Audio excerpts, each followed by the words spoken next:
Hi, good morning, everyone. I'm so inspired by the presentation given or that we just heard. And our group, I find a lot of resonance in the presentation, and our group kind of takes a step back to examine larger social and labor relations in relation to AI. And my name is Gina Xu. I'm a PhD candidate in the joint program of Women, Gender Studies, and English. And this is our facilitator, our group leader, Abdul Kizito. And then along with our group members, Dili Madabam, Carissa Beasley, sitting over there, and then Ira Angeli and Swar. Okay, thank you. So as a multidisciplinary research group from the social sciences and the humanities, we've come together to discuss the impact of AI on work and labor. We're interested in two questions. One, how campus workers and union organizers understand and engage with the implementation of AI in their workplace. And two, how these experiences shape their sense of precariousness.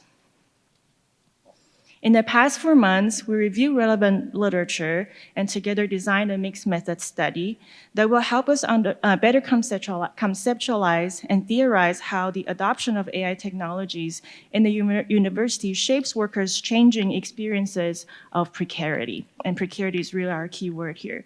Drawing from existing scholarship at the intersection of labor studies and critical information studies, we will conduct a survey and focus group sessions to capture how union workers, specifically lecturers and grad workers from Leo and Geo, are making sense of UM's AI adoption and how they're advocating for their labor rights. And I'll hand it over to Abdul to walk you through some of the components that we have in the study. Hi. So a lot of us are social scientists, humanities, and then we have a lot of us are working within humanities and social sciences. And so one of the things that became very clear to us in thinking about these issues is the fact that we have to think about them as structural and historical. And so we engaged with a lot of literature that was across three particular categories. One has to deal with AI and work. The second one is labor and precarity. And then the last one is political responses by workers.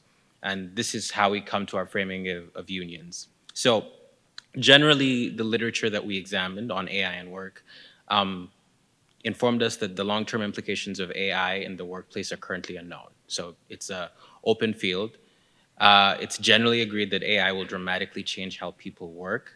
And then the second thing is that AI can replace skills that take workers years to develop. So there's this gap in terms of skills that workers take time to develop. And then at the same time, there's output that's going to be constructed or coming out that does not necessarily reflect the kind of time and effort that it takes to engage with those skills. And then the last, but most, like one of the more important aspects of this theoretical scholarship has also demonstrated the ways in which AI adoption within institutions, governments, has been largely forceful because of either monetary policy or ways in which the trends are being theorized. And so a lot of emerging scholarship has been pointing to how governments and institutions are forcefully adopting AI in a lot of places. And so the second theoretical framework is we had a long discussion about how to understand precarity, because there's a way that we can think about precarity as either just simply job loss, but scholarship on precarity demonstrated it's much, much bigger than that. So the way that the definition that we sort of took is that we think of precarious work as unstable, insecure work with limited protections. And labor within this frame has often tended to become more flexibilized. So this is gig work, part-time work, subcontracting, outsourcing, and on top of that is the ways in which different forms of labor emerge without necessarily being compensated. So learning, intellectual property, and most of those things. Those who have sort of kind of outlined the historical trends of this have noted that labor as a political condition has become precarious as a consequence of sort of weaker protections and a transfer of risk from the institutions themselves and onto the workers. So institutions and companies get more flexibility while workers don't necessarily have the security anymore. But a lot of this is not necessarily new, but it's drastically different in the age of AI. And then the last set of work that we examined had to do with the political responses. So work and labor is a very political project, and a lot of the literature emphasizes how insecurity for workers is also historically produced through economics and politics. So the potential precarity for university labor, as we were brainstorming, thinking about, has to do with intensity for output demands, stolen intellectual property, sensitive data, surveillance, deprofessionalizations.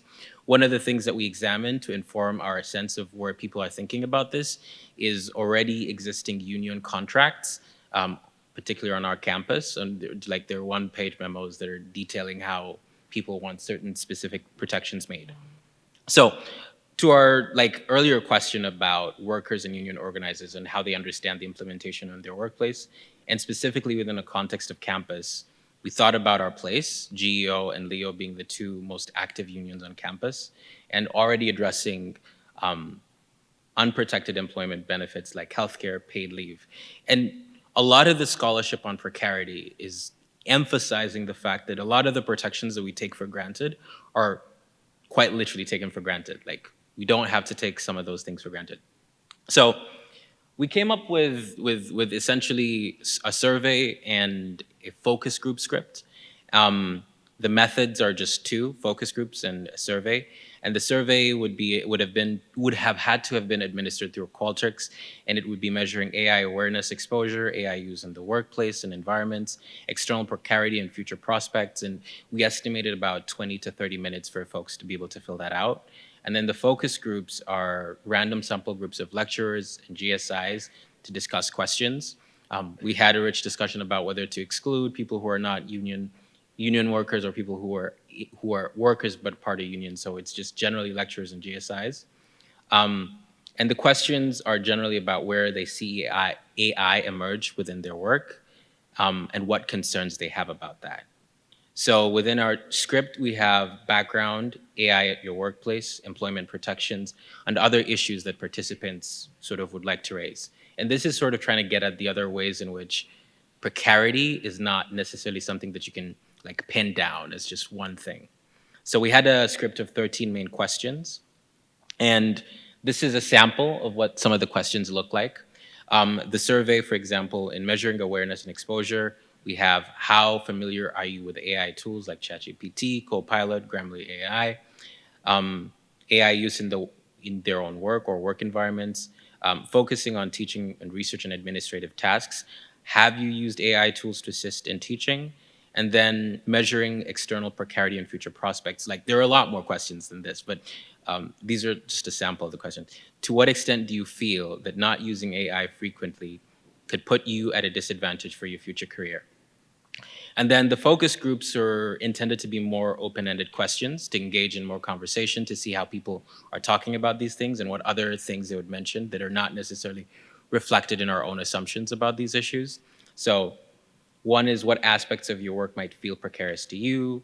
And at your workplace, that section had, for example, how do you see your work changing in relation to the adoption of AI in the classroom or higher education, as previously discussed? And then employment protections. Do you have any existing language and protections in your current union contract in relation to the use of AI in the workplace? And if so, can you describe them? And we had, in fact, actually reached out to Leo before we found out that we needed to get more permissions for that. But here you go. Thank you, Abdul. So why does this inquiry on AI and precarity matter, especially at this moment in time? As the university continues to join force with and push us toward capitalist techno-futurism and militarism, it's all the more important for us to pause and examine existing power imbalance and structural injustice that will only be intensified by the rush to embrace, implement, and coerce AI use in the workplace.